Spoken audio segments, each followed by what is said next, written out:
ये Samsung VRF है DBMS system, digital variable multi system. दोस्तों इसमें हमारा सिस्टम में आ रहा है 221 का एरर आ रहा है। इसमें देखें 221 का एरर आ रहा है दोस्तों। तो ये आउटडोर टेम्परेचर सेंसर जब हमारा शॉर्ट या ओपन होता है तो दोस्तों 221 का एरर आता है। तो दोस्तों इसका सही करने के लिए दोस्तों सबसे पहले हम जो आउटडोर टेम्परेचर सेंसर हमारा उसका कनेक्टर चेक करेंगे, उसका वायर चेक करेंगे वो सही है कि नहीं सही है।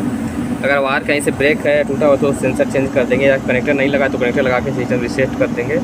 तो सिस्टम जब रिस्टार्ट करेंगे तो हमारा एरर चला जाएगा। अभी हमने पूरा पैनल खोल लिया दोस्तों, ये देखें हमने पैनल खोल दिया है। तो दोस्तों ये हमारा कनेक्टर यहाँ पे लगा होता है, ये हमारा PCB में ये जो हमारा कनेक्टर है यहाँ पे लगा है। इसके पीछे देखेंगे तो इसका नंबर दिया होता है CN43, ये कनेक्टर नंबर है।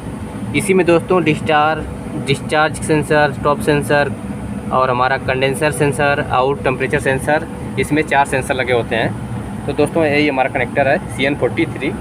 और सेंसर हमारा दोस्तों देखें ये जो रेड वाला वायर गया हुआ है कॉर्नर साइड में, यहाँ पे हमारा ये नीचे साइड में ये आउटडोर टेम्परेचर सेंसर लगा होता है। तो दोस्तों अगर आपको नहीं पता चल रहा है कि ये कनेक्टर कौन सा है तो आप एक हमारा जो सेंसर है, सेंसर का वायर पकड़ के आएँ यहाँ पे, फिर यहाँ पे आप आ सकते हैं उसको पकड़ के, तो आपको पता चल जाएगा कौन सा कनेक्टर है। तो दोस्तों आप वायर चेक करें पूरा, हमारा सेंसर से PCB तक का उसका पूरा वायर चेक करें सेंसर का, फिर कनेक्टर चेक करें कनेक्टर प्रॉपर लगा है नहीं लगा है। अगर दोस्तों कनेक्टर नहीं लगा तो लगाएं, अगर वायर कहीं से ब्रेक है कुछ भी है तो पूरा चेंज कर दें हम अपना सेंसर।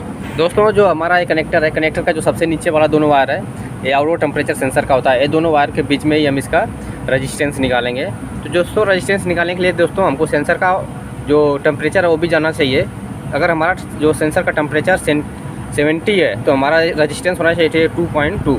अगर 60 सेंटीग्रेड है तो हमारा रजिस्टेंस होना चाहिए 3.0। इसी तरह अगर 40 सेंटीग्रेड है तो 5.8 होना चाहिए। अगर 20 है तो 12.1 होना चाहिए। अगर दोस्तों हमारा 10 सेंटीग्रेड है तो 18.0 होना चाहिए हमारा रजिस्टेंस वैल्यू। इसी तरह अगर दोस्तों हमारा जो टेम्परेचर बिल्कुल जीरो पे है ना, माइनस में है ना प्लस में है, तो हमारा 27.3 होना चाहिए।